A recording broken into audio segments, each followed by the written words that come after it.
اور پھر اس کے وجود پر سرخ رنگ کی حسین جالی دار پردوں کو دیکھ کر بازل شاہ کا ماتھا ٹھنکا تھا۔ بے ساختہ ایک بار پھر اس کا حلق تک کڑوا ہو چکا تھا۔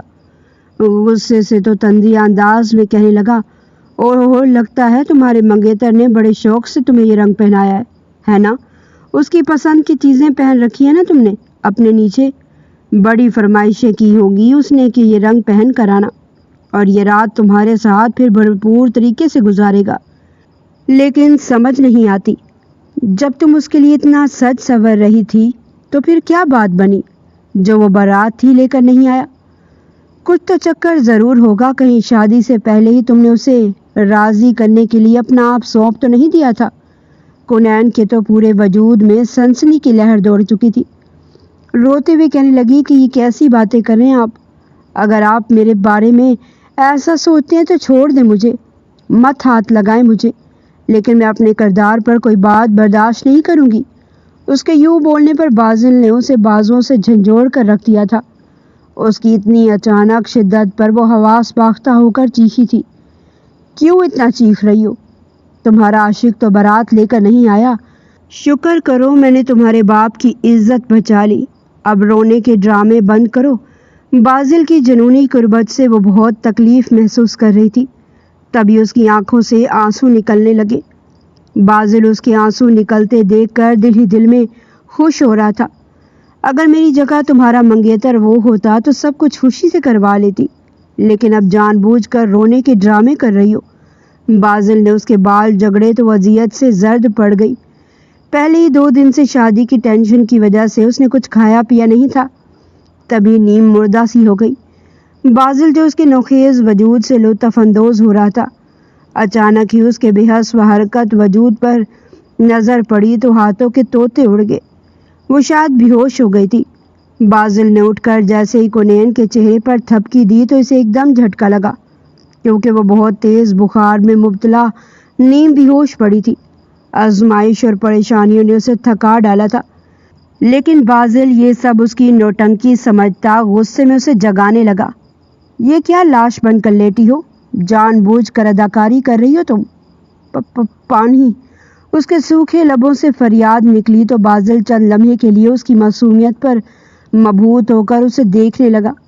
کہنے لگا، پانی پینا ہے وہ تو میں ایسے بھی تمہیں پلا ہی دوں گا، لیکن تب جب میری شدتیں ٹھنڈی ہوں گی، سمجھے تم؟ پانی تمہیں ایک گھونٹ بھی نہیں ملے گا جب تک مجھے سکون نہیں مل جاتا۔ اب آنکھیں کھولو، تمہیں کیا لگتا ہے یہ آنکھیں بند کر کے کانپنے کا ڈرامہ کرو گی تو میں تمہیں بخش دوں گا، تم پر رحم کروں گا؟ ہرگز نہیں۔ تم بڑی شاطر قسم کی لڑکی ہو، اتنا تو میں جان ہی چکا ہوں۔ اب میرا ساتھ دو، اگر دوبارہ اس طرح کا کوئی ڈرامہ کیا تو مجھ سے برا کوئی نہیں ہوگا، میں مزید سختی سے تمہارے ساتھ پیش آؤں گا۔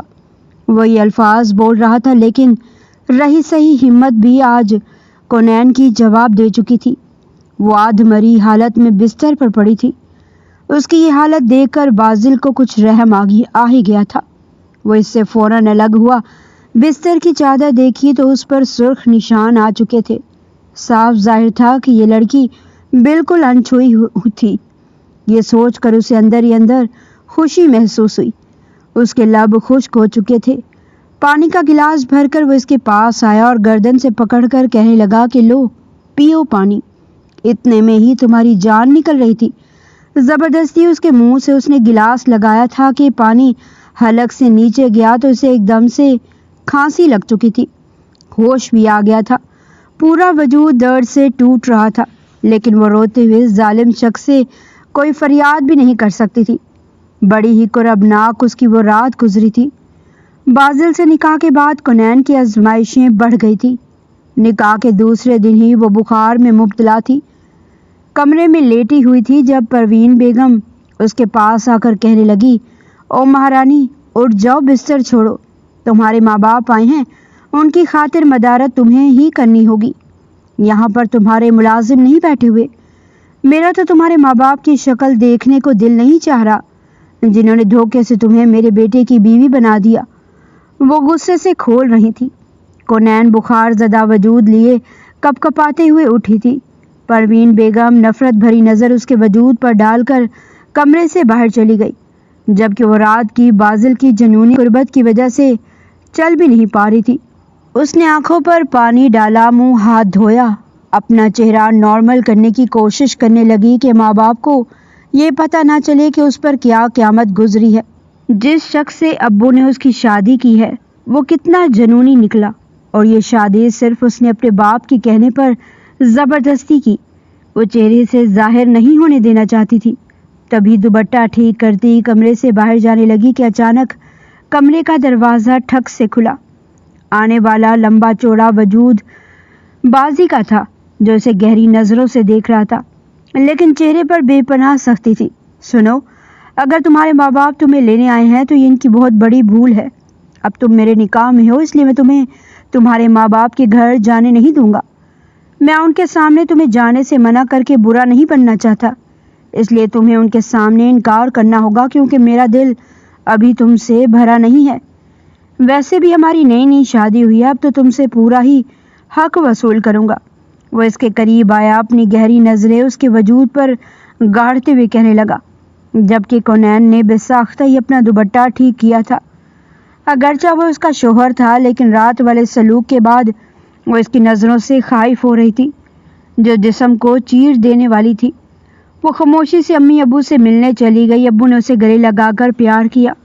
فرقان صاحب ان سے بات کر رہے تھے، اگر آپ کی اجازت ہو تو میں اپنی بیٹی کو گھر لے جاؤں؟ فرقان صاحب فوراً مسکرا کر کہنے لگے، ہاں ہاں کیوں نہیں، آپ لے جائیں، جتنے دن کونین بیٹی رہنا چاہتی ہے آرام سے رہے۔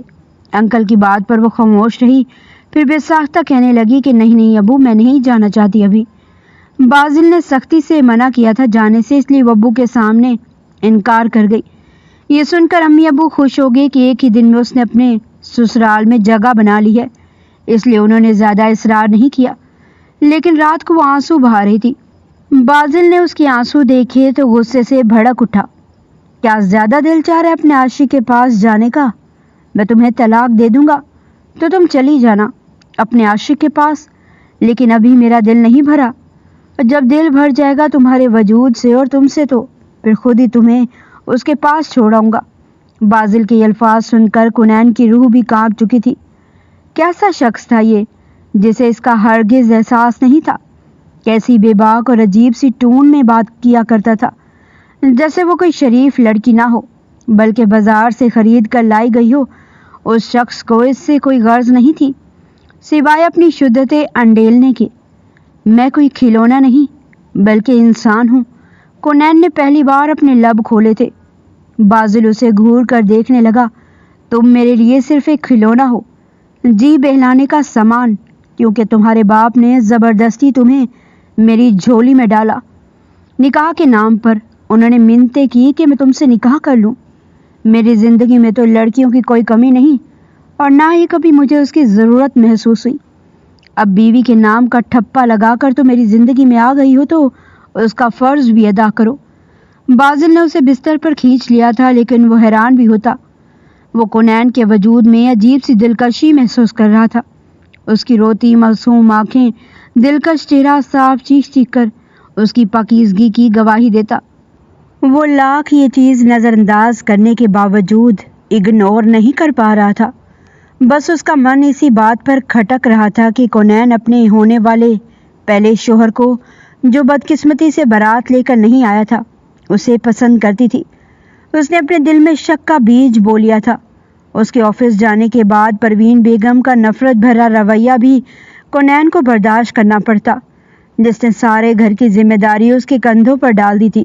وہ چپ چاپ کام کرتی رہتی، ایک ملازمہ بھی تھی صفائی کے لیے، لیکن کھانا بنانا اور کچن کی ساری ذمہ داری کونین کے کندھوں پر تھی۔ اس نے اپنی ذمہ داریوں سے کبھی منہ نہیں موڑا تھا، نہ شادی سے پہلے اور نہ شادی کے بعد۔ وہ کام سے نہیں گھبراتی تھی، لیکن زمانے کی سختیوں سے، لوگوں کے سرد رویوں نے اسے جیتے جی مار دیا تھا۔ انٹر کرتے ہی اس نے اسکول میں پڑھانا شروع کر دیا تھا، ساتھ ہی وہ پرائیویٹ گریجویشن بھی کر رہی تھی۔ اس دن بھی وہ اسکول سے گھر آئی تو امی اس سے غصے سے کہنے لگی، منع بھی کیا تھا کہ آج چھٹی کر لو، تمہارے رشتے والے آئیں گے، لیکن تم نے مجال ہے جو میری بات ماننی ہو۔ امی کی بات پر وہ تھکی تھکی سی کرسی پر بیٹھی تھی۔ امی بتایا تو ہے کہ بچوں کے پیپرز ہو رہے ہیں، چھٹی کرنا اتنا آسان نہیں ہے، میڈم بہت غصہ کرتی ہے۔ وہ معصومیت سے کہتی کچن میں چلی گئی تھی کیونکہ شدید بھوک لگ رہی تھی۔ ویسے ہی بغیر ناشتے کیے ہی اسکول جاتی تھی۔ گھر کے خراب حالات کی وجہ سے وہ اسکول میں پڑھاتی تھی۔ ابو کی ایک چھوٹی سی سرکاری نوکری تھی، اس گھر کا گزارا بہت مشکل تھا۔ کونین کے علاوہ اس کے 4 بہن بھائی اور بھی تھے جو اسکول کالج میں پڑھ رہے تھے۔ شام کو اس کے رشتے والے آئے اور اسے پسند کر کے چلے گئے، لیکن وہ امی سے الجھ پڑی، اتنی جلدی کیا ہے آپ کو شادی کرنے کی؟ گھر کے حالات دیکھیں، آپ کو میری شادی کی پڑی ہے؟ بیٹا، تمہارے ابو کہہ رہے ہیں کہ زمانہ بہت خراب ہے، جوان بچیوں کو جتنی جلدی ہو سکے اپنے گھر کا کر دیں اتنا ہی اچھا ہے۔ اسی بات پر اس کا موڈ آف ہو گیا تھا، لیکن پھر صرف 2 ہفتے بعد ہی اس کی منگنی عمیر سے ہو گئی، جو دکھنے میں ایک مناسب شکل و صورت کا مالک، ایک نوکری پیشہ شخص تھا، متوسط طبقے سے تعلق رکھتا تھا۔ اب ان کی منگنی کو محض 2-3 ہفتے ہی ہوئے تھے کہ اچانک کونین کے موبائل پر ایک رانگ نمبر سے کال آنے لگی۔ وہ حیران تھی کہ یہ نمبر کس کا ہے۔ ایک دن تنگ آ کر اس نے امی کو بتایا تو امی نے ہی کال پک کی۔ آنٹی، میں عمیر بات کر رہا ہوں، مجھے کونین سے بات کرنی ہے۔ اپنے منگیتر کی آواز پر وہ کوفت میں مبتلا ہو گئی۔ ابھی کچھ دن پہلے ہی اس کی نند اس سے نمبر لے کر گئی تھی۔ اسے نہیں معلوم تھا کہ وہ نمبر اپنے بھائی کے لیے لے کر جا رہی ہے۔ اس نے امی کو اشارے کیے کہ وہ بات نہیں کرنا چاہتی، لیکن امی نے زبردستی اسے کہہ دیا کہ وہ بات کر لے۔ آخر کو وہ اس کا فیونسی ہے۔ کونین جی، آپ کے گھر والوں نے ٹھیک نہیں کیا، شادی کے لیے 2 سال کا وقت دے دیا۔ میں نے سوچا اتنے عرصے میں ہم ایک دوسرے کی سے بات چیت کر کے وقت گزار لیتے ہیں۔ وہ بھی کیا کہتی؟ ہاں کرتی رہی۔ اس کے دل میں عمیر کے لیے کوئی جذبات نہیں ابھر رہے تھے۔ وہ تو تواتر سے اسے فون کرنے لگا۔ وہ جو اسکول میں بھی زیادہ موبائل استعمال نہیں کرتی تھی، اب دن رات اس کی کال کرنے کی وجہ سے پریشان رہنے لگی۔ اگر منع کرتی تو مستقبل کے مجازی خدا کو برا لگتا، اسی لیے چپ چاپ اس کی سب حرکتیں برداشت کرتی۔ لیکن ایک دن تو حد ہو گئی جب عمیر نے رات کے 2 بجے اسے فون کیا۔ یار، نیند نہیں آ رہی، عجیب سی بے چینی ہو رہی ہے۔ عمیر کے لہجے میں خمار تھا۔ عمیرہ، پلیز اس وقت فون بند کر دیں کیونکہ مجھے صبح اسکول جانا ہوتا ہے۔ اچھا ٹھیک ہے، میں بند کر دوں گا فون، اگر میری ایک بات مان لو گی تو۔ عمیر کے اگلے مطالبے نے اس کا چہرہ سرخ کر دیا تھا۔ وہ سوچ بھی نہیں سکتی تھی کہ عمیر اس سے کچھ ایسی گھٹیا بات کرنے والا ہے۔ غصے میں اسے سخت سست سنانے والی تھی کہ اچانک رک گئی اور پھر فون ہی آف کر کے رکھ دیا۔ لیکن پورا دن اس کا ذہن یہی بات سوچتا رہا۔ اسے عمیر بہت کریکٹر لیس انسان لگ رہا تھا۔ پھر اگلے دن اس کا فون آیا تو وہ معذرت کرتا رہا، لیکن اسے تنگ آ کر امی سے کہہ دیا کہ اسے عمیر ٹھیک نہیں لگتا، آپ نے غلط انسان سے میرا رشتہ کر دیا۔ امی نے اسے گھور کر دیکھا تھا۔ بہت اچھے لوگ ہیں، تمہارے ابو نے ساری تحقیقات کی ہیں، تمہیں پریشان ہونے کی ضرورت نہیں۔ لیکن ایسے لگ رہا تھا جیسے یہ منگیتر نہیں بلکہ کوئی بہت بڑی آزمائش ہے، کیونکہ وہ اس سے بہت غلط قسم کے مطالبات کرتا رہتا۔ وہ انکار کر کر کے تھک گئی تھی۔ کبھی وہ باہر ملنے کی فرمائشیں کرتا تو کبھی آدھی رات کو عجیب عجیب باتیں کرتا۔ وہ ذہنی دباؤ کا شکار ہو کر رہ گئی تھی۔ اس روز بھی وہ بڑے غصے سے اپنی امی کے پاس گئی تھی۔ آنکھوں میں آنسو آ گئے تھے، کہنے لگی کہ مجھے یہ رشتہ کرنا ہی نہیں ہے، آپ جائیں اور جا کر عمیر کے ساتھ میرے اس رشتے کو ختم کر دیں۔ اس کی بات سننا تھی کہ زناٹے دار تھپڑ اس کی ماں اس کے منہ پر مار کے کہنے لگی کہ بے حیا لڑکی، ہوش میں تو ہو تم؟ تمہارا باپ پہلے ہی گھریلو مسائل اور تمہاری شادی کی وجہ سے پریشان ہے، اور تم یہ کیسی باتیں کر رہی ہو؟ تمہیں رشتہ ختم کروا کر بٹھا دیں تاکہ یہ جو رشتہ آیا ہے وہ بھی دوبارہ ہمارا منہ نہ دیکھیں۔ ایسا بھی کیا کہہ دیتا ہے عمیر تمہیں جو تمہیں آگ لگ جاتی ہے؟ دیکھو، لڑکی ہونے والا شوہر ہے وہ تمہارا۔ آج اگر تم اس کے ساتھ اپنا رویہ ٹھیک نہیں رکھو گی تو شادی کے بعد کیسے چل سکو گی؟ ویسے بھی وہ لوگ ہم سے تو اچھے ہیں، کھاتے پیتے لوگ ہیں۔ تم جیسی لڑکیاں تو ویسے ہی رشتوں کے لیے مرتی ہیں، لیکن پتہ نہیں تم کیوں اس کی ذرا سی بات پر غصہ کر جاتی ہو۔ اگر یہ رشتہ تم نے ختم کیا نا تو یاد رکھنا تم ہمارا مرا منہ دیکھو گی۔ ماں کی یہ دھمکی سن کر وہ خاموش ہو گئی تھی۔ اس رات جب ایک بار پھر عمیر نے کال کر کے اس سے وہی فرمائش کی تھی کہ یار کیوں شرماتی ہو، شادی تو ہماری ہو ہی جانی ہے، مگر تمہارا مجھے اپنا شوہر ہی سمجھو۔ کیا تم میرا دل بہلانے کے لیے اپنا دوپٹہ نہیں اتار سکتی؟ میں تمہیں کوئی مکمل بے لباس ہونے کا تو نہیں کہہ رہا، صرف یہی کہہ رہا ہوں کہ اپنے وجود سے دوپٹے کو الگ کرو اور پھر مجھے تصویر بھیجو، یا پھر ایسا کرتا ہوں میں تمہیں ویڈیو کال کرتا ہوں۔ اس کی بےتابی دیکھ کر کنین کی آنکھوں میں آنسو آ گئے تھے۔ وہ ہرگز ایسا کچھ بھی نہیں کرنا چاہتی تھی، لیکن وہ بے بس ہو چکی تھی۔ جان بوجھ کر کہنے لگی کہ سگنل کا مسئلہ ہے، مجھے آپ کی آواز نہیں آ رہی، اور یوں ہی اس نے کال بند کر دی تھی۔ ساری رات اس کی روتے ہوئے گزر گئی تھی۔ کیوں غریب گھر کی لڑکی کے لیے رشتہ بنانا اور پھر نبھانا اتنا مشکل ہو جاتا ہے؟ شاید بڑی وجہ یہی تھی کہ غلط لڑکا دیکھنے کے باوجود ماں باپ لڑکیوں کا ساتھ نہیں دیتے، بلکہ یہ سوچ کر خود بھی صبر کرتے ہیں اور لڑکیوں کو بھی صبر کرنے کا کہتے ہیں کہ اگر یہ رشتہ ہاتھ سے نکل گیا تو کون بیاہ کر لے جائے گا ان کی بیٹی کو؟ اسی عرصے میں 1 سال گزرا جب اس کے گھر والوں نے ایمرجنسی میں شادی کرنے کا کہہ دیا، کیونکہ اچانک سے اس کی ماں بہت زیادہ بیمار رہنے لگی تھی۔ وہ اتنی جلدی شادی کے لیے تیار نہیں تھی، کسی طرح بھی چاہتی تھی کہ رشتہ ختم ہو جائے، لیکن اس کی بات سننے والا یہاں تھا کون؟ ابو امی، جن کو اس کی شادی کی بہت جلدی تھی۔ پھر وہ دن بھی آیا جب اس کا نکاح عمیر سے ہونے والا تھا، لیکن وہ دل سے راضی نہیں تھی۔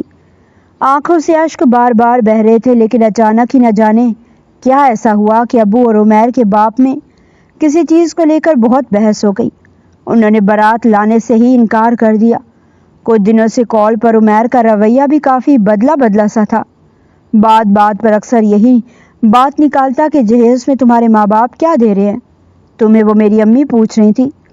بدلے میں وہ یہی کہتی تھی کہ میرے ماں باپ غریب ہیں عمیر، اور میں کسی طرح کا ان پر بوجھ نہیں ڈالنا چاہتی۔ جو کچھ ہوا میں خود بنا لوں گی، لیکن زیادہ جہیز نہیں لوں گی۔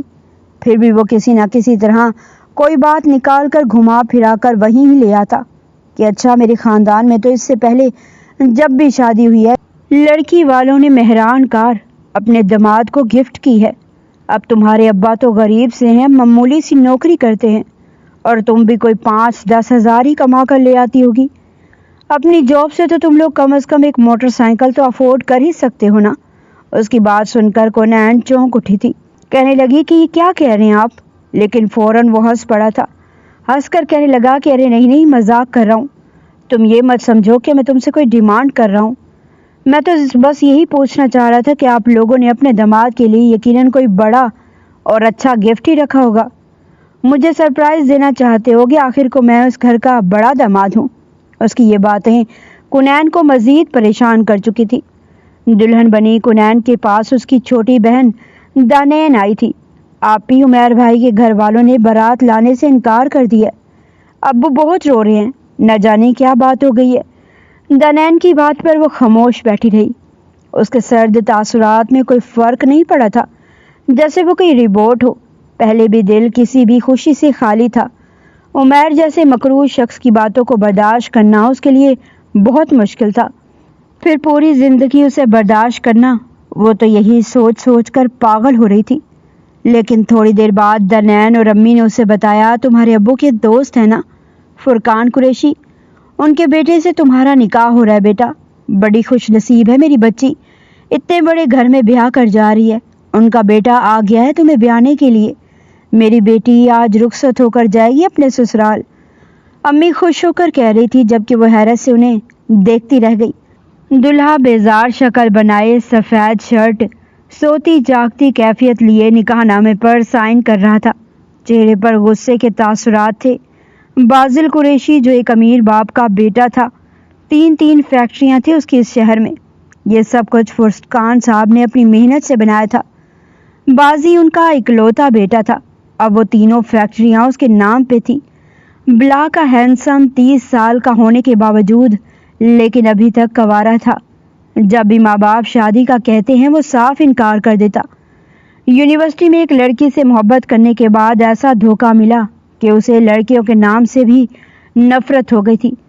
پھر اس دھوکے کے نام پر اس نے کئی لڑکیوں کو الو بنایا۔ اس کے آفس میں کام کرنے والی، پارٹیز کلب میں ملنے والی ماڈرن لڑکیاں، کچھ دن ان کے ساتھ گزارتا، پھر انہیں بائے بائے کہہ دیتا۔ بہت جلد اس کا ہر ایک لڑکی سے دل بھر جاتا۔ وہ سوچتا کہ کوئی لڑکی بھروسے کے لائق نہیں، کوئی لڑکی ایسی نہیں جس سے وہ شادی کر سکے۔ کونین اچانک ہی اس کی زندگی میں آئی تھی، لیکن جب اسے پتا چلا کہ پہلے ہی وہ اس نام نہاد ہونے والے شوہر کو پسند کرتی تھی، تب سے اس کے دل میں ایک آگ لگ گئی تھی۔ رات میں تو اس کی ذات سے فائدہ اٹھاتا، اپنا مطلب پورا کرتا، لیکن دن میں اسے تانے دے دے کر اس کا جینا حرام کر دیتا۔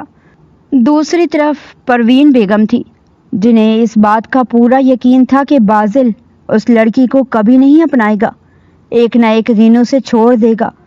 اس دن وہ تھکی ہاری سی کمرے میں آئی تو بازل غصے سے اسے کہنے لگا، یہ کیا سوگ زدہ چہرہ لے کر میرے سامنے بیٹھی ہو؟ مجھے تمہارا فریش وجود چاہیے، جاؤ اچھی طرح تیار ہو کر آؤ۔ بازل کے حکم پر وہ اٹھ کھڑی ہوئی۔ نہ جانے ایسی عادت پڑ گئی تھی اسے کونین کی، وہ اس کے بغیر رہ ہی نہیں پاتا تھا۔ وہ فریش ہو کر واش روم سے باہر نکلی، بال کھلے کندھوں پر پھیلے ہوئے تھے جب اسے سر سے پاؤں تک دیکھ کر کہنے لگا، یار یہ کیا بات ہوئی؟ جب بھی دیکھو سادہ سی شلوار قمیض میں میرے سامنے آ جاتی ہو۔ میں نے تمہیں 5 نائٹیز لا کر دی ہیں، اس لیے کہ تم رنگ برنگی نائٹیز پہن کر میرے سامنے آؤ، اپنے جلوے مجھے دکھاؤ، لیکن ہر بار وہی گھسا پٹا رویہ لے کر آ جاتی ہو۔ جاؤ ان میں جو ریڈ کلر کی نائٹی ہے وہ پہن کر آؤ۔ کونین سنجیدگی سے اس کا چہرہ دیکھتی رہ گئی۔ انکار کرنے کا تو سوال ہی پیدا نہیں ہوتا تھا، اس لیے چپ چاپ وہ نائٹی پہن کر اس کے سامنے آ گئی تھی، جس کا ہونا نہ ہونا بالکل برابر تھا۔ بازل شاہ تو اسے اس حلیے میں دیکھ کر گویا اس پر فدا سا ہو چکا تھا۔ کہنے لگا، ایک تو مجھے تمہاری سمجھ نہیں آتی، تم پہلے دن سے ہی اتنی خوبصورت تھی یا پھر میری شدتوں کی وجہ سے دن رات نکھرتی چلی جا رہی ہو؟ تمہارے حسن میں مجھے مزید اضافہ ہوتا محسوس ہو رہا ہے۔ اس پر اپنی شدتیں لٹانے لگا، پھر کونین کو آنسو بہاتے دیکھ کر ایک دم ہی رک گیا۔ یہ آنسو کس لیے؟ اب تک تو تمہیں عادت ہو جانی چاہیے۔ وہ اس کے کان میں سرگوشی کر رہا تھا۔ میری طبیعت کچھ ٹھیک نہیں، اس نے کپ کپاتے لہجے میں کہا تو بازی ایک دم ہی اس سے الگ ہو گیا۔ کیا ہو گیا تمہاری طبیعت کو؟ میں بھی تو دیکھوں۔ وہ اس کے ماتھے پر ہاتھ رکھ کر چیک کرنے لگا، تبھی وہ لب کچلتے ہوئے کہنے لگی، بخار نہیں ہے، بس کچھ دنوں سے عجیب سی کیفیت ہو رہی ہے، بہت کمزوری، بہت زیادہ چکر آ رہے ہیں۔ بس بہانے سن لو تم جیسی عورتوں سے، گھر کا کام کرتے ہوئے تم عورتوں کو کچھ نہیں ہوتا، لیکن شوہر جیسے ہی منہ لگائے تو فوراً ہی ادھر ادھر کے بہانے شروع ہو جاتے ہیں۔ اس کے لہجے میں غصہ تھا، جبکہ وہ خاموش رہی۔ پھر تھوڑی دیر بعد کہنے لگی، اگر آپ کہیں تو میں کچھ دنوں کے لیے امی کے گھر چلی جاؤں۔ اسے جیسے بازل کی منتیں کی تھی، اس کی آنکھوں میں نمی تھی۔ وہ چند لمحے اسے دیکھتا رہا، نہ جانے کیوں ایک سیکنڈ کو اس کے معصوم چہرے پر بلا کا پیار آیا تھا۔ اسے تبھی بے ساختہ اجازت دے گیا، ٹھیک ہے لیکن صرف 2 دن کے لیے، اس سے زیادہ دن نہیں رکنا۔ اور کونین اس بات پر ہی خوش ہو گئی تھی۔ دوسرے دن صبح وہ آفس جاتے ہوئے اسے امی ابو کے گھر چھوڑ گیا تھا۔ امی نے اس کا پیلا زرد چہرہ دیکھا تو پریشان ہو گئی۔ کیا ہوا بیٹا، تمہاری طبیعت ٹھیک نہیں لگ رہی؟ کھاتی پیتی نہیں ہو کیا؟ میں جانتی ہوں پروین بیگم کیسی عورت ہے، یقیناً اس نے تمہارا جینا حرام کر رکھا ہوگا۔ امی کے لہجے میں افسردگی تھی تو وہ حیران ہو کر کہنے لگی، آپ کو کیسے پتا؟ تو افسوس بھرے لہجے میں بولی، کیوں نہیں پتا ہوگا؟ فرقان بھائی تمہارے ابو کے بہت پرانے دوست ہیں، جب تم بہت چھوٹی تھی تب وہ اپنی بیوی اور بیٹے کے ساتھ ہمارے گھر آتے تھے۔ اس وقت ان کے حالات نارمل ہی تھے، بڑے پریشان تھے۔ جب ایک بار تمہارے ابو نے ان کی مدد کی، پھر وہ دوسرے شہر چلے گئے، وہاں جاتے ہی ان کے حالات بدل گئے تھے۔ اب تو فیکٹریوں کے مالک ہیں۔ پروین تو اب مجھے پہچاننے سے بھی انکار کرتی ہے۔ یقین نہیں آتا کہ یہ وہی پروین ہے جو کبھی پیون زدہ کپڑوں میں ہوتی تھی۔ لیکن بیٹا وہ تمہارے ساتھ کوئی برا سلوک تو نہیں کرتی؟ کونین نے اپنے لب بھینچ لیے تھے۔ وہ امی کو کچھ بھی بتا کر پریشان نہیں کرنا چاہتی تھی، اس لیے کہنے لگی، امی نہ جانے کیا ہوا، کچھ دنوں سے مجھے چکر سے آتے ہیں، آنکھوں کے سامنے اندھیرا آ جاتا ہے، بہت کمزوری محسوس ہوتی ہے، کہیں مجھے کوئی بیماری تو نہیں ہو گئی؟ امی نے چونک کر اسے دیکھا تھا۔ تم نے ڈاکٹر کو دکھایا؟ کونین نے نفی میں سر ہلایا تو امی کہنے لگی، کیا پتا کوئی خوشخبری ہو، تم ڈاکٹر کو بھی دکھاؤ۔ یہ سن کر وہ حیران رہ گئی تھی۔ ایسا ناممکن ہے، کونین نے سختی سے کہا تو امی کا دل دھک سے رہ گیا۔ کیا مطلب؟ کیا بازی نے تم سے کوئی رشتہ نہیں بنایا ابھی تک؟ امی کی بات پر اس کا چہرہ سرخ ہو گیا۔ وہ کیسے انہیں بتاتی کہ وہ تو اسے ایک رات بھی نہیں بخشتا ہے؟ پھر رشتہ کیسے نہیں بنائے گا؟ اس کی طبیعت یہاں بھی کافی خراب رہی تھی، کچھ کھانے کو جی نہیں چاہتا تھا۔ ایک رات بھی بازل سے بڑی مشکل سے گزری تھی۔ ساری رات وہ بستر پر کروٹیں لیتا رہا۔ آخر کو رات 1 بجے اس نے اپنا موبائل نکال کر کونین کا نمبر ملایا تھا، جو کتنی راتوں کے بعد آج گہری نیند سو رہی تھی۔ اچانک سے فون بجنے پر اس نے فون ہڑبڑاتے ہوئے کان سے لگایا تو دوسری جانب سے بازل کاٹدار آواز سے اسے جھڑک کر کہنے لگا، آج تو تمہیں اجازت دے دی، لیکن آج کے بعد تمہیں تمہارے میکے ہرگز نہیں جانے دوں گا۔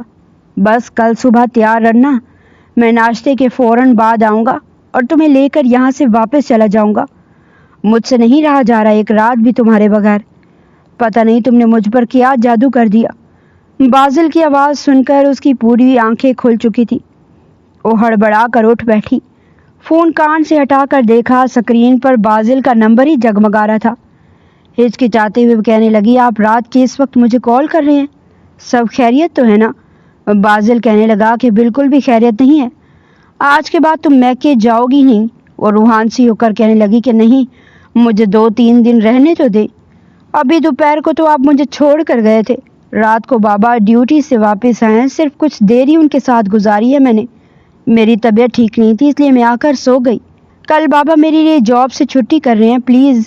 لیکن بازل تو اس کی کوئی بات سننے کو تیار ہی نہیں تھا۔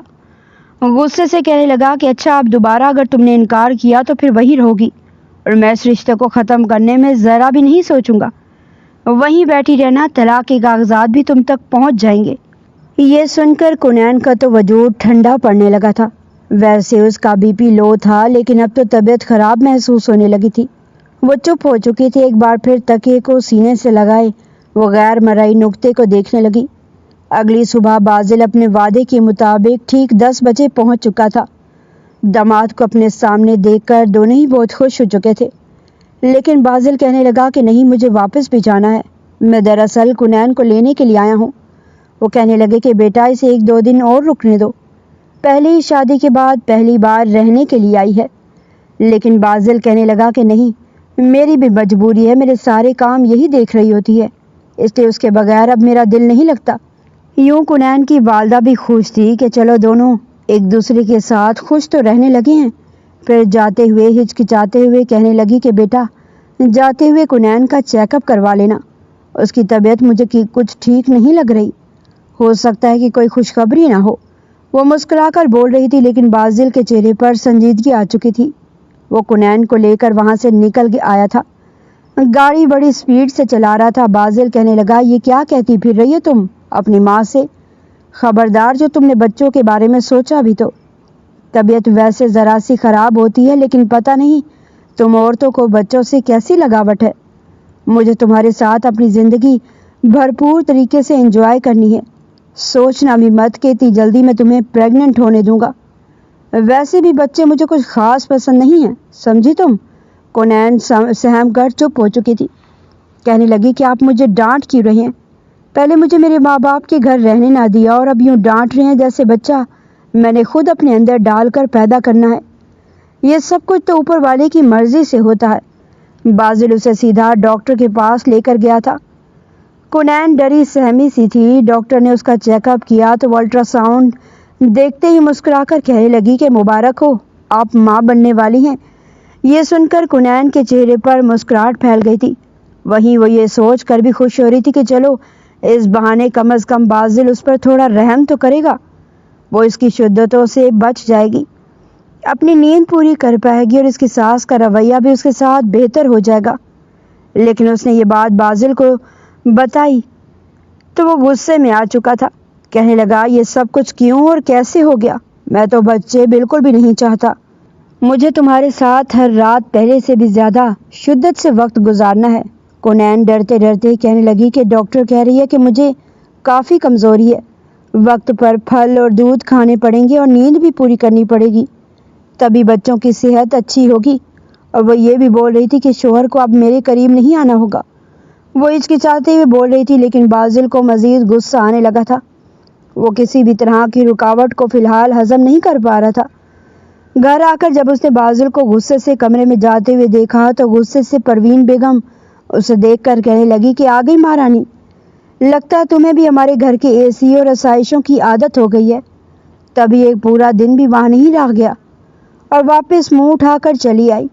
کنین ان کی بات کو نظر انداز کر کے کہنے لگی، وہ آنٹی دراصل میری طبیعت ٹھیک نہیں تھی اور بازل مجھے ڈاکٹر کے پاس لے کر گئے تھے، میں ماں بننے والی ہوں۔ یہ سن کر پروین بیگم کے چہرے پر ایک دم سے خوشی کے تاثر آئے تھے۔ آگے بڑھ کر کہنے لگی کہ اچھا سچ کہہ رہی ہو تم؟ ایک دم پروین بیگم اس پر پھول نچھاور کرنے لگی تھی، فوراً اسے سینے سے لگا لیا تھا۔ بھلے اسے وہ لڑکی پسند نہیں تھی لیکن آخر کو وہ ان کے بیٹے کی اولاد پیدا کرنے والی تھی۔ دل میں خود بخود ہی نرمی آ گئی تھی اور کنین کو لگا تھا جیسے اس نے دنیا فتح کر لی ہو۔ کنین کو یہی کہنے لگی کہ بیٹا تم ریسٹ کرو، گھر کے کاموں کی فکر کرنے کی تمہیں کوئی ضرورت نہیں ہے۔ لیکن بازل کا رویہ کافی بدل چکا تھا۔ اس کے چپ اور ناراضگی سے اب کنین کو بھی پریشانی ہونے لگی تھی۔ اس رات جب بازل آفس سے گھر آیا تو اس کے پاس آ کر بیٹھ گئی، کہنے لگی کہ اب کیا میری پریگننسی سے خوش نہیں ہے؟ بازل کہنے لگا کہ مجھے کوئی فرق نہیں پڑتا، مجھے صرف اور صرف ہر رات تمہارے ساتھ وقت گزارنا ہے، اپنی شدتیں انڈیلنی ہے تم پر، اور ان سب کے درمیان جو بھی رکاوٹ آئے گی اور مجھے اس سے شدید نفرت ہی ہوگی۔ وہ ہچکچاتے ہوئے کہنے لگی کہ بازل ڈاکٹر کہہ رہی ہے کہ 2-3 مہینے آپ کو احتیاط کرنا پڑے گی۔ لیکن بازل اسے وہیں بیڈ پر گرا چکا تھا، کہنے لگا کہ یہ 2-3 مہینے والی کہانی مجھے مت سناؤ، آج کل کے ڈاکٹر ویسے ہی الٹی سیدھی باتیں کرتے رہتے ہیں، میں تو تم سے ایک رات ہی بڑی مشکل سے دور رہا ہوں۔ یہ کہہ کر اس پر جھک چکا تھا۔ جیسے اس کے وجود میں سرایت کرنے لگا تو ایک دم سے کنین کی طبیعت خراب ہونے لگی، اس کا جی متلانے لگا۔ وہ خود سے بازل کو الگ کرتی بھاگ کر واش روم کی طرف گئی تھی اور پھر وہیں پر وومٹنگ کرنے لگی۔ یہ دیکھ کر بازل کو شدید کراہت ہوئی تھی۔ جیسے ہی وہ ہانپتی ہوئی باہر نکلی اسے چکر آ رہے تھے۔ بیڈ پر آ کر لیٹی تھی، کہنے لگی کہ بازل میری طبیعت بالکل بھی ٹھیک نہیں ہے، پلیز اس بات کو سمجھیے، میں اس حالت میں نہیں ہوں کہ آپ کی شدتوں کو سہ سکوں۔ پلیز اتنے مہینے میں ایک بار بھی میں نے آپ کو انکار نہیں کیا، آپ جس قدر مرضی سختی سے پیش آتے رہے، لیکن اب مجھ سے یہ سب کچھ برداشت نہیں ہو رہا۔ اسے لگا تھا شاید بازل کو اس پر رحم آ جائے گا، لیکن بازل پر تو جیسے شیطان حاوی ہو چکا تھا۔ کہنے لگا کہ اچھا تم نے کون سا کوئی محنت کرنی ہے، چپ چاپ لیٹنا ہی ہے نا، ساری محنت اور طاقت تو میری لگنی ہے، تم یوں ہی پڑی رہو، مجھے اپنا کام کرنے دو۔ یہ کہہ کر وہ اس کے وجود میں سما چکا تھا اور پھر اس کی شدتیں سہ سہ کر اس حالت میں کنین تو بالکل نڈھال ہی ہو چکی تھی۔ اگلی صبح اس کی آنکھ نہیں کھلی تھی، وجود بخار میں تپ رہا تھا۔ پروین بیگم اس کی حالت دیکھ کر پریشان ہو گئی، بازل سے کہنے لگی کہ اس کو ڈاکٹر کے پاس لے کر جاؤ۔ جب وہ اسے ڈاکٹر کے پاس لے کر گیا تو ڈاکٹر بازل کو ڈانٹنے لگی تھی، کہنے لگی کہ میں نے ان کو پہلے ہی بتا دیا تھا کہ ان کی حالت اور فیٹس مجھے کمزور لگ رہا ہے، اس لیے فی الحال آپ دونوں کو دوری بنا کر رکھنی پڑے گی، لیکن دیکھیے اس طرح تو بچے کو نقصان پہنچ سکتا ہے۔ ڈاکٹر اسے ساری بات سمجھا چکی تھی لیکن بازل پر اثر کہاں ہونے والا تھا۔ اس رات بھی آدھی رات کو جب بازل کو بے چینی ہونے لگی تو وہ پھر سے اس پر حاوی ہو چکا تھا۔ کنین کی ہمت جواب دے چکی تھی، چلا کر کہنے لگی کہ بازل معاف کر دے مجھے، کس بات کی سزا دے رہے ہیں آپ مجھے؟ ذرا آپ کو شرم نہیں ہے، لحاظ نہیں ہے میرا؟ میں انسان ہوں یا پھر کوئی کٹ پتلی ہوں جو آپ کی مرضی کے مطابق چلتی رہوں گی؟ میرے پیٹ میں آپ کا بچہ بن رہا ہے، میں دوہری تکلیف سے گزر رہی ہوں، آپ اس بات کا احساس کیوں نہیں کر رہے؟ بازل نے اسے اپنے سامنے یوں اونچی آواز میں بات کرتے دیکھا تو ایک دم سے آنا آڑے آ چکی تھی۔ زناٹے دار تھپڑ اس کے منہ پر مار کر کہنے لگا، تمہاری ہمت کیسے ہوئی میرے سامنے اونچی آواز میں بات کرنے کی؟ تمہارا سانس روک کے رکھ دینا ہے میں نے۔ وہ غصے سے اس کے پیٹ میں مکہ مار چکا تھا، مکہ مار کر کہنے لگا جیسے اس بچے کے لیے تڑپ رہی ہو، مجھے تو لگتا ہے یہ تمہارے اس پرانے عاشق کا ہی خون ہوگا، اس کے ساتھ یقیناً راتیں گزار چکی ہوگی، ہے نا؟ ورنہ اتنی جلدی تو کوئی بھی لڑکی پریگننٹ نہیں ہوتی جتنی جلدی تم ہو چکی ہو۔ شادی کو 1.25 مہینہ گزرا اور تم مجھے پریگننسی کی خبر سنا رہی تھی۔ کنین تو اس کا یہ الزام سن کر بالکل شوق ہی ہو چکی تھی۔ پیٹ میں لگنے والا مکہ اس قدر شدید تھا کہ وہ درد سے چلانے لگی۔ اس کی خراب ہوتی حالت دیکھ کر پروین بیگم بھی جب وہاں پر آ گئی تو فوراً بات کو بدل کر بازل کہنے لگا کہ وہ یہ واش روم کے لیے اٹھی تھی، لیکن پہنچنے سے پہلے گر گئی۔ فوراً اسے ڈاکٹر کے پاس لے کر جایا گیا، لیکن تب تک اس کا ٹراؤزر رنگ تبدیل کر چکا تھا۔ ڈاکٹر کہنے لگی کہ یہ بچہ ختم ہو چکا ہے۔ کنین کو اب بازل سے پہلے سے بھی زیادہ خوف آنے لگا تھا۔ کیسا بے حسی انسان تھا! اسے تو لگا تھا شاید اسے صرف اور صرف اس کے وجود سے ہی محبت ہے، لیکن اب وہ تو اپنی اولاد کو ہی کسی اور کا کہہ چکا تھا، جبکہ وہ اسے 100 بار صفائیاں پیش کر چکی تھی کہ وہ اس سے آج تک کبھی ملی بھی نہیں تھی۔ لیکن بازل کا دماغ کون ٹھکانے لگا تھا؟ اس خراب طبیعت میں بھی صرف 5 دن اس نے کنین کو چھٹی دی تھی، اور پھر یوں ہی ہر رات اس کے نام کرنے لگا تھا۔ اس بار سختی سے کہہ چکا تھا کہ اگر اب تم پریگننٹ ہوئی نا تو پھر مجھ سے برا کوئی نہیں ہوگا۔ اگر اب بچے کی خوشخبری سنائی تو میں تمہیں طلاق دے دوں گا۔ وہ سہم چکی تھی، سمجھ نہ آتی کہ کس طرح خود کو ماں بننے سے روکے۔ وہیں پروین بیگم کا رویہ بھی اس کے ساتھ ایک بار پھر سے خراب ہو چکا تھا۔ اس روز وہ دل برشتہ ہو کر اپنے میکے گئی تھی، بازل کو بتائے بغیر رو رو کر اپنی ماں سے ساری حقیقت بیان کرنے لگی کہ کیسے 5 مہینے اس گھر میں نے کتنے مشکل سے گزارے ہیں۔ بازل نے مجھے ایک مشین سمجھ رکھا ہے۔ اسے روتا دیکھ کر اس کی ماں اسے دلاسا دینے لگی، پھر کہنے لگی کہ بیٹا، آج کل کے لڑکے ایسے ہی ہوتے ہیں، تمہیں ہی صبر کرنا ہوگا۔ تمہارے بعد تمہاری چھوٹی 2 بہنیں اور بھی ہیں، اس لیے تمہیں اپنے گھر میں گزارا کرنا پڑے گا۔ اپنی ماں کی طرف سے بھی یہ جواب سن کر وہ پھر تھک ہار کر واپس آ چکی تھی، لیکن اس کے پیروں کے نیچے سے زمین تو تب نکلی جب بازل پہلے سے ہی گھر میں موجود تھا۔ پروین بیگم اسے بتا چکی تھی کہ وہ تو اپنے میکے گئی ہے، کہہ رہی تھی کہ تم نے اسے جانے کی اجازت دی ہے، لیکن جیسے ہی وہ گھر میں داخل ہوئی اپنی ماں کے سامنے بازل اس کے منہ پر تھپڑ مار گیا۔ کہنے لگا، بے حیا لڑکی، کہاں گئی تھی تم؟ یقیناً اپنے پرانے عاشق کے ساتھ ملنے گئی ہوگی، ہے نا؟ کیا کہہ رہا تھا وہ؟ بولو، کس لیے گئی تھی اس کے پاس؟ کیا میں تمہاری ضرورتیں ٹھیک سے پوری نہیں کر پا رہا؟ ہر رات میں 2 سے 3 بار تو تم پر شدتیں انڈیلتا پھرتا ہوں، پھر بھی تمہارے اندر ایسی کون سی آگ مچی ہے جو بجھ نہیں رہی؟ وہ روتے ہوئے اس کے سامنے دونوں ہاتھ جوڑ چکی تھی۔ تھوڑی بہت جو اپنے دل میں وہ بازل کے لیے عزت اور محبت محسوس کرنے لگی تھی، وہ بھی کب کی ختم ہو چکی تھی۔ کہنے لگی، خدا کا واسطہ ہے آپ کو میرے ساتھ ایسا رویہ مت رکھیں۔ میرا کیا قصور ہے جو آپ میرے ساتھ ایسا کرتے ہیں؟ صرف اور صرف اپنی ماں سے ملنے گئی تھی، میں کوئی عاشق نہیں ہے میرا۔ لیکن بازل کو اس پر کہاں ہی رحم آتا، اسے اس کے جذبات سے جیسے کوئی فرق نہیں پڑتا تھا۔ وہ ایک بار پھر حاملہ ہو چکی تھی، جیسے اس کے مخصوص ایام نہ آئے تو اسے اندازہ ہو چکا تھا، لیکن اس بار اس نے بازل کو نہیں بتایا تھا۔ وہ پہلے سے بھی زیادہ کمزور ہو چکی تھی، آنکھوں کے نیچے ہلکے پڑ چکے تھے۔ جب اس کا 4تھا مہینہ شروع ہوا اور آہستہ آہستہ اس کا پیٹ نکلنے لگا تو بازل کو بھی شک گزرا تھا۔ کہنے لگا، یہ تمہارا پیٹ باہر کو کیوں آ رہا ہے؟ کہیں تم مجھ سے کچھ چھپا تو نہیں رہی؟ بتاؤ مجھے، کہیں پھر سے تم پریگننٹ تو نہیں ہو گئی؟ کنین کو سمجھ نہیں آیا تھا، ڈرتے ڈرتے کہنے لگی کہ جی، میں شاید پھر سے ماں بننے والی ہوں۔ بازل غصے میں آ کر کہنے لگا، اچھا، یعنی تم نے مجھ سے جھوٹ بولا؟ مجھ سے؟ میں نے تمہیں دوا لا کر دی تھی نا، کہا تھا نا کہ ہر مہینے کھاتی رہنا تاکہ دوبارہ مجھے جو منحوس خبر نہ سننی پڑے۔ ابھی کہ ابھی تم میرے ساتھ ڈاکٹر کے ساتھ چلو گی اور یہ سارا کھیل ختم کرواؤ گی۔ وہ اسے تقریباً گھسیٹ کر باہر لے کر آیا تھا۔ آگے سیڑھیاں تھی، وہ خود کو چھڑوانے لگی کہ چھوڑیں مجھے، میں ایک بار تو اپنے وجود میں اس ننھی جان کو آپ کے ہاتھوں ختم کروا چکی ہوں، لیکن دوبارہ نہیں۔ جیسے اس نے خود کو چھڑوانا چاہا، بازل نے بھی اسے ایک جھٹکے سے چھوڑ دیا تھا۔ وہ سیڑھیوں سے سلپ ہو چکی تھی اور پھر سیڑھیوں سے گرتی ہوئی جا کر فرش پر گری تھی۔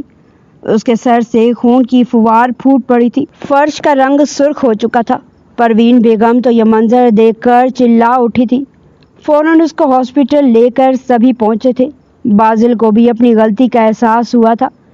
ڈاکٹر کہہ چکے تھے ہم آپ کے بچے کو نہیں بچا پائے۔ وہیں جب کنین کے ماں باپ کو اس کی حالت کا پتہ چلا تو وہ بھی ہاسپٹل پہنچ چکے تھے۔ اپنی بیٹی کی حالت دیکھ کر کنین کے والد قریشی صاحب سے سوال کر رہے تھے کہ کیا ہوا میری بچی کو۔ وہ ہاتھ جوڑ کر معافی مانگتے ہوئے کہنے لگے کہ مجھے معاف کر دو، میں نے تمہاری بیٹی کی ذمہ داری لی تھی لیکن شاید میں اس کو نبھا نہیں پایا۔ میرا بیٹا اس کو وہ عزت نہ دے پایا جو دینی چاہیے تھی۔ دونوں میاں بیوی بیٹھ کر رو رہے تھے۔ کنین کو ہوش آ چکا تھا لیکن وہ کافی ڈری سہمی ہوئی تھی. رو رو کر ایک ہی بات کر رہی تھی کہ بازل نے ایک بار پھر اس کی ننھی جان کو ختم کر دیا. وہ ظالم شخص صرف اور صرف مجھے اپنی قربت کا سامان سمجھتا ہے. اس قدر بازل سے اسے نفرت ہو چکی تھی کہ وہ بازل کے ساتھ اس کے گھر نہیں گئی تھی بلکہ اپنے ماں باپ کے ساتھ ان کے گھر گئی تھی. ان دنوں وہ شدید ذہنی ڈپریشن کا شکار تھی. اس کے ماں باپ بھی اس سے معافی مانگ رہے تھے کہ کاش ہم جلد بازی میں فیصلہ نہ کرتے, ہم نے تمہارے لیے غلط چناؤ کر لیا. وہیں بازل کو بھی جب اپنے باپ اور ماں سے اچھی خاصی ڈانٹ سننے کو ملی اور پھر یہ کمرہ اس کو کاٹنے کو دوڑنے لگا تو اسے رہ رہ کر کنین کی یاد آنے لگی. وہ اپنے ماں باپ سے کہنے لگا کہ میرے ساتھ چلیے, میں اسے واپس لے کر آؤں گا اور دوبارہ کبھی بھی اس کے ساتھ یہ رویہ نہیں رکھوں گا. مجھے اس کی قدر ہو چکی ہے. لیکن وہ لوگ جب کنین کے گھر پہنچے تو ان کے سامنے آئی ہی نہیں تھی. کنین کے والد ہاتھ جوڑ کر اب قریشی صاحب سے کہنے لگے کہ میں یہی چاہتا ہوں کہ معاملہ کورٹ تک نہ پہنچے, لیکن بہتر یہی ہے کہ آپ کا بیٹا میری بیٹی کو طلاق دے دے. بازل فوراً ان کے قدموں میں گرا تھا. کہنے لگا کہ انکل ایسا مت بولیں, میں اپنی غلطی پر شرمندہ ہوں. میں دوبارہ کنین کے ساتھ وہ رویہ نہیں رکھوں گا. لیکن وہ صاف انکار کر چکے تھے. وہ منتیں کرتا رہ گیا کہ ایک دفعہ مجھے کنین سے ملنا ہے, لیکن کنین صاف انکار کر چکی تھی کہ مجھے بازل سے کوئی رشتہ نہیں رکھنا. اگر آج بھی وہ مضبوط نہ بنتی تو آنے والے وقت میں بازل نہ جانے اس کے ساتھ کیا کرتا پھرتا. بڑی مشکل سے اس نے طلاق نامے پر سائن کیے تھے. کنین نے بھی کپ کپاتے ہاتھوں سے سائن کیے تھے, لیکن وہ جہنم زدہ زندگی سے آزاد ہو چکی تھی. وہ شاید اب کسی اور مرد کے قابل نہیں رہی تھی. اس نے اپنی پڑھائی کو آگے جاری رکھا. ماضی کو بھولنا اتنا آسان نہیں تھا لیکن ناممکن بھی نہیں تھا. ایک پڑھائی مکمل کرنے کے بعد اس نے ایک اچھی کمپنی میں جاب کر لی تھی. وقت مشکل گزرا تھا لیکن اس کمپنی میں اس کی تنخواہ اچھی تھی. کمپنی کی طرف سے اسے گھر بھی دیا گیا تھا. وہ اپنے چھوٹے بہن بھائی اور ماں باپ کے ساتھ وہاں پر شفٹ ہو چکی تھی. سارے گھر کی ذمہ داری اس نے خود ہی اٹھا لی تھی. تب تک اس کا بھائی بھی پڑھ لکھ کر ایک اچھی جاب کرنے لگا تھا. سب کچھ بہتر ہو چکا تھا. وہ اب شادی کی اصل عمر کو بھی پہنچ چکی تھی. بازل سے طلاق کو اسے 7 سال گزر چکے تھے. ایک بار پھر اس کی والدہ اس پہ شادی کے لیے دباؤ ڈالنے لگی تھی, لیکن وہ ایک گہری سانس خارج کر کے کہنے لگی کہ اس کی کمپنی میں اس کا باس تھا اذلان حیدر, انتہائی اچھی شخصیت کا حامل, جس کی بیوی بیٹے کی پیدائش کے دوران اپنی جان سے ہاتھ دھو بیٹھی تھی. اب اس کا بیٹا 5 سال کا تھا. اسے اور اپنے بیٹے کے لیے کنین بالکل پرفیکٹ لگی تھی. جب وہ رشتہ لے کر آیا تو کنین نے بھی اپنے ماں باپ کی خاطر ہاں کر دی. یوں وہ نئی زندگی کا آغاز کر چکی تھی. اذلان واقعی میں اچھا تھا. اس نے کبھی زبردستی مسلط ہونے کی کوشش نہیں کی تھی, جبکہ بازل 2 سال تک تو ڈپریشن کا شکار رہا. پھر اپنی ماں کے کہنے پر اسے دوسری شادی کر لی تھی. اب جب وہ اپنی ہم عمر دوستوں کی گود میں ان کے بچے دیکھتا, کچھ کے بچے تو اسکول تک جانے کے قابل ہو گئے, تو اب اسے احساس ہوتا کہ کاش وہ اتنا تلخ رویہ کنین کے ساتھ نہ رکھتا تو آج اس کے بچے بھی اس کے ساتھ ہنس بول رہے ہوتے. شرارتیں کرتے ہوئے انہیں اسکول چھوڑ کر آیا کرتا, ان کی خواہشیں پوری کیا کرتا. وہ دوسری بیوی سے بار بار اولاد کے لیے رجوع کر رہا تھا, لیکن ابھی تک اسے اولاد نہیں ہوئی تھی.